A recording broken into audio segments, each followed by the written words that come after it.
Halo, halo teman-teman, kembali lagi dengan catatan Peter. Nah, gimana nih kabar kalian? Semoga dalam keadaan sehat ya. Kali ini catatan Peter kembali hadir untuk mengajak kalian mendiskusikan sebuah tema baru tentang distribusi kemakmuran antar bangsa atau antar negara. Namun sebelum kita melanjutkan lebih jauh mengenai topik ini atau tema ini, silakan untuk memberikan dukungan kalian dengan cara klik subscribe agar channel ini semakin berkembang. Nah, mari kita mulai.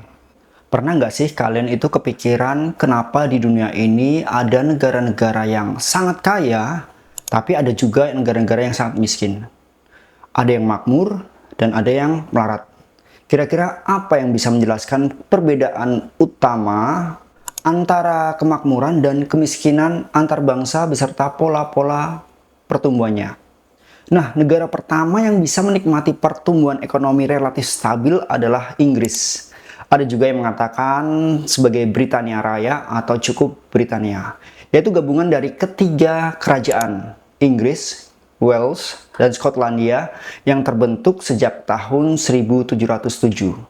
Nah, pertumbuhan ekonomi tersebut dengan susah payah diraih pada paruh abad ke-18 ketika revolusi industri yang digerakkan oleh berbagai terobosan dalam bidang teknologi serta pengaplikasiannya dalam bidang atau dunia industri. Kemudian tren industrialisasi ini segera diikuti oleh negara-negara lain di berbagai belahan dunia, seperti di belahan barat Eropa dan di Amerika Serikat. Pengaruhnya pun segera menyebar ke negara-negara koloni kerajaan yang tersebar di Kanada, Australia, dan Selandia Baru. Negara-negara itu termasuk di dalam daftar negara terkaya di dunia, termasuk Jepang, Singapura, dan Korea Selatan, serta Taiwan dan Cina yang mengikuti pola dan tren industrialisasi.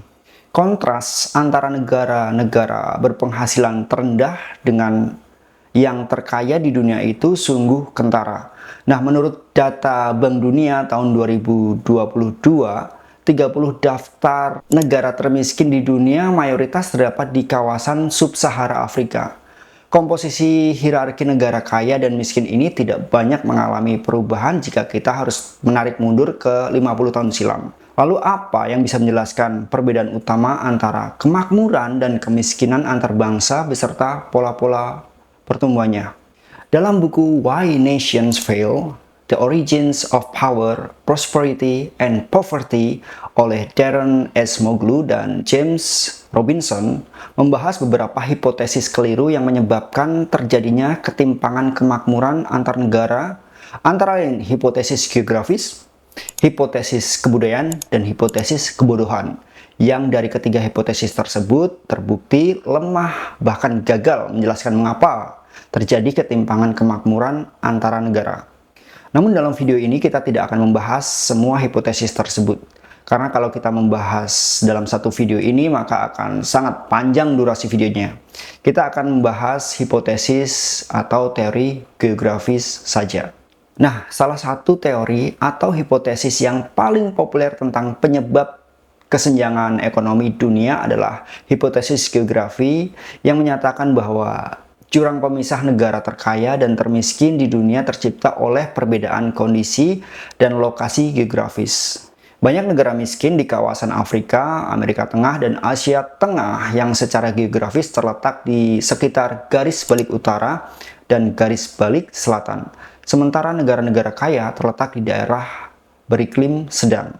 Konsentrasi kantong-kantong kemiskinan dan kelompok negara kaya yang berbasis pada posisi geografis itu membuat orang tertarik pada hipotesis geografis yang kemudian banyak dijadikan sebagai landasan teori oleh sejumlah sarjana dan bahkan mahaguru untuk ilmu-ilmu sosial. Akan tetapi bukan berarti bahwa hipotesis itu sepenuhnya bebas dari kelemahan. Seorang filsuf abad ke-18 dari Prancis, Charles Louis de Secondat atau yang lebih kita kenal dengan sebutan Montesquieu, menyatakan bahwa masyarakat yang hidup di iklim tropis itu cenderung pemalas dan enggan memakai otaknya untuk belajar.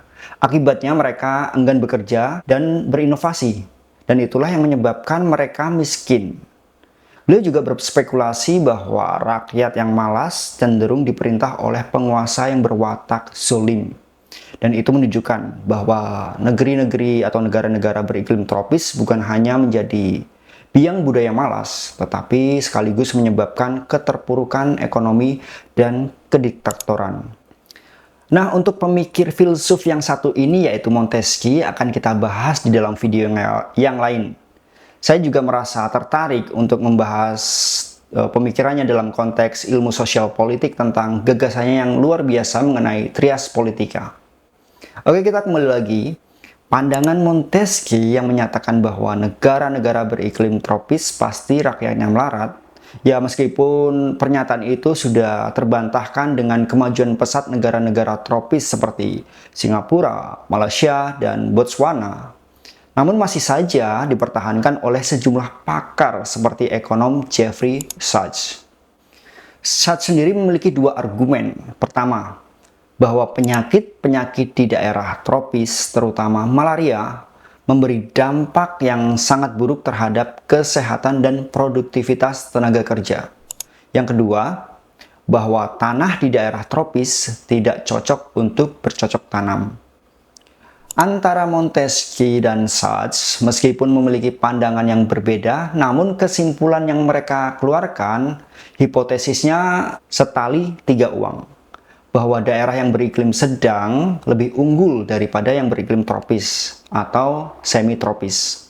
Akan tetapi kesenjangan ekonomi dunia tidak bisa dijelaskan menurut iklim atau penyakit, atau oleh versi manapun dari hipotesis geografis. Sebagai contoh, kita akan melihat sedikit kondisi kota Nogales yang di dalamnya terdapat pagar tapal batas, sehingga menjadi Nogales untuk Arizona yang termasuk ke dalam wilayah Santa Cruz Country, Amerika Serikat, dan Nogales untuk Sonora, yaitu Meksiko. Baik Nogales Arizona maupun Nogales Sonora, walaupun hanya berjarak beberapa meter saja, namun pendapatan per kapita masing-masing sangat jauh berbeda. Faktor yang menciptakan kesenjangan itu bukanlah iklim, kondisi geografis, atau wabah penyakit seperti yang menjadi pandangan Montesquieu dan Sachs, melainkan tapal batas Amerika Serikat dan Meksiko yang membentang di sana. Kemudian juga ada contoh serupa seperti antara Korea Selatan dan Korea Utara. Ada juga Jerman Barat dan Jerman Timur sebelum tembok Berlin diruntuhkan.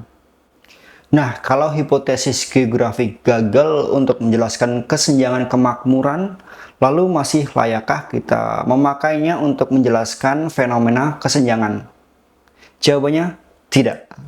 Sejarah sudah menunjukkan bahwa korelasi sederhana antara iklim atau letak geografis dengan kemakmuran tidak bisa dijadikan landasan teori yang solid. Sebagai contoh, anggapan bahwa negara-negara tropis pasti lebih melarat dibandingkan negara-negara di iklim sedang sudah terbukti tidak benar. Daerah-daerah di sekitar garis balik selatan dan garis balik utara yang sekarang menjadi kawasan Meksiko, Amerika Tengah, Peru, dan Bolivia merupakan saksi kejayaan peradaban bangsa Aztec dan Inca. Kekaisaran Aztec dan Inca memiliki pemerintahan yang terpusat dan peradabannya sangat maju. Mereka sudah membangun jaringan jalan raya dan memiliki sistem penanggulangan bencana kelaparan. Bangsa Aztec sudah menggunakan uang dan mengenal aksara, sedangkan bangsa Inca meskipun tertinggal di kedua bidang tersebut, namun telah berhasil menyimpan banyak informasi yang dicatat dengan teknik simpul tali yang disebut quipus. Sebaliknya, daerah-daerah di luar wilayah kekuasaan bangsa Aztec dan Inca yang sekarang berubah menjadi Amerika Serikat, Kanada, Argentina, dan Chile, ketika itu masih terbelenggu pada peradaban zaman batu yang sama sekali tidak mempunyai teknologi. Jadi, daerah-daerah beriklim tropik di benua Amerika ketika itu nyatanya jauh lebih kaya dibandingkan daerah-daerah beriklim sedang, dan sekali membuktikan bahwa asosiasi antara daerah tropis dengan kemiskinan hanyalah rekaan, bukan fakta yang bisa dipertanggungjawabkan serta bukan pula kenyataan. Namun kini Aztec dan Inca hanya tinggal menjadi nama setelah dijajah oleh kerajaan Spanyol dan Portugal melalui tim-tim ekspedisi yang diawali pada tahun 1519. Perubahan nasib bangsa Aztec dan Inca jelas tidak disebabkan oleh kondisi geografis, melainkan oleh proses penjajahan dan kolonialisasi yang menerpa mereka. Jadi, hipotesis geografis bukan saja gagal menjelaskan asal-usul kemakmuran suatu negara, serta tidak akurat fokusnya, tetapi juga tidak mampu menerangkan kesenjangan distribusi kemakmuran. Nah, kalau hipotesis geografis saja ternyata gagal, menurut kalian gimana nih? Apa kalian setuju bahwa dengan hipotesis geografis, atau kalian punya pandangan tersendiri? Coba komen di bawah ya. Nah, itu dia penjelasan singkat mengenai sebab kesenjangan kemakmuran antar bangsa. Semoga video ini bermanfaat dan jangan lupa untuk memberikan dukungan kalian dengan cara klik subscribe, like, share, dan komen. Kita ketemu lagi di video-video berikutnya. See you!